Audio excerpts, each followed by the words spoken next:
এ যেন মা ও ছেলের টেবিল টেনিস যাত্রার অনন্য গল্প।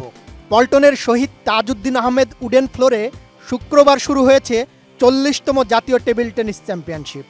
টেবিল টেনিসের কোর্টে যখন ছোট্ট এজাজ হোসেন খেলতে ব্যস্ত, পাশের কোর্টেই ব্যস্ত তার মা ফাতেমাতুজ্জোহরা আখি। দুজনকে দুই ভূমিকায় ব্যস্ত দেখা গেল এবারের জাতীয় টেবিল টেনিস চ্যাম্পিয়নশিপে। উদ্বোধনী দিনে বহু ম্যাচের ভিড়ে আলাদা করে নজর কাড়ল এই ব্যতিক্রমী ঘটনা। সাবেক জাতীয় টেবিল টেনিস খেলোয়াড় আখি এবারের চ্যাম্পিয়নশিপে কোর্টের পাশেই আম্পায়ারের গুরুত্বপূর্ণ দায়িত্ব পালন করছেন, আর ছেলে এজাজ খেলছে আরেক কোর্টে।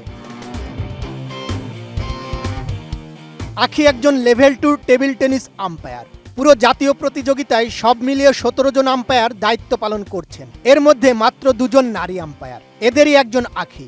2004 সাল থেকে 2019 সাল পর্যন্ত আখি জাতীয় দলে টেবিল টেনিস খেলেছেন, কিন্তু খেলোয়াড় থাকা অবস্থায় আম্পায়ারের লেভেল 1 কোর্স করেন 2015 সালে।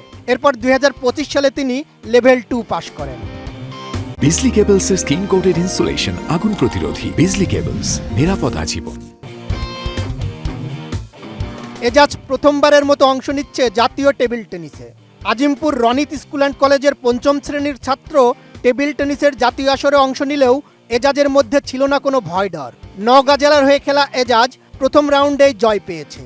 যদিও এজাজের খেলা দেখতে পারেনি তার মা, তবে খেলা শেষে ঠিকই ছেলের খোঁজ খবর নিয়েছেন। ছেলের খেলা নিয়ে ভীষণ দুশ্চিন্তায় ছিলেন বলে জানালেন। একটু নার্ভাস ফিল হচ্ছিল, কারণ আমি নিজেও তখন খেলা চালাচ্ছিলাম, তো খেলাটা দেখতে পারিনি। দেখতে পেরে ভালো লাগতো। আমি নিজেই টেবিল টেনিস প্লেয়ার যেহেতু, তো এই জন্যই টেবিল টেনিসের প্রতি টান।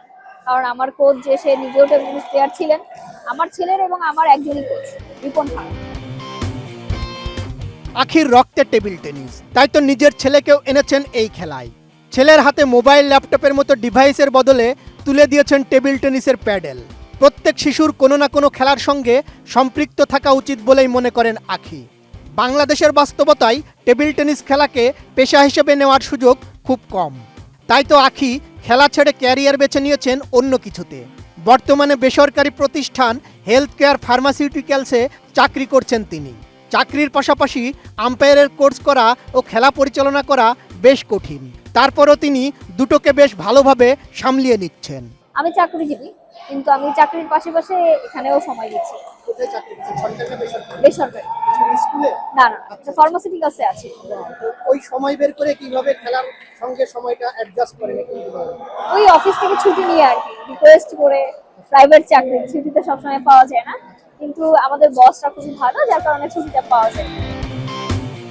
খেলা পাগল এজাজ ফুটবল ক্রিকেটের পাশাপাশি টেবিল টেনিসও নিয়মিত খেলছে। মায়ের মতোই টেবিল টেনিস খেলতে ভালো লাগে। প্রথম দিনে জয় পেয়ে উচ্ছ্বসিত এজাজ বলছিল নিজের অনুভূতির কথা। আমার টেবিল টেনিস খুবই পছন্দেরই। আমার মা একজন টেবিল টেনিস প্লেয়ার ছিল, এখন সে আম্পায়ারিং করে। ফুটবল ক্রিকেট যা আছে সব খেলতে ভালোবাসে। এটা খুবই ভালো, কারণ প্রত্যেকটা বাচ্চারই হচ্ছে কোনো না কোনো খেলার সাথে থাকা উচিত। আর আমাদের টেবিল টেনিসটা হচ্ছে খুবই সুন্দর একটা খেলা। তাদের হচ্ছে গিয়া স্মৃতিশক্তি বৃদ্ধি হচ্ছে, দৃষ্টিশক্তি বাড়ছে, সবকিছু মিলে টেবিল টেনিসটা খুব ভালো একটা খেলা। এই জন্য আমরা যদি পরিবেশটাকে ভালো রাখতে পারি, তাহলে এই খেলাটা বাচ্চাদের জন্য খুবই।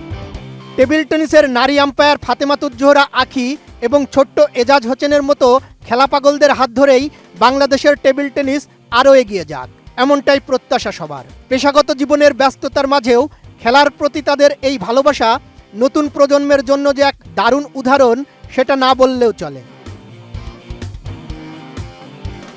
বদিউজ্জামান মিলন, এটিএন নিউজ।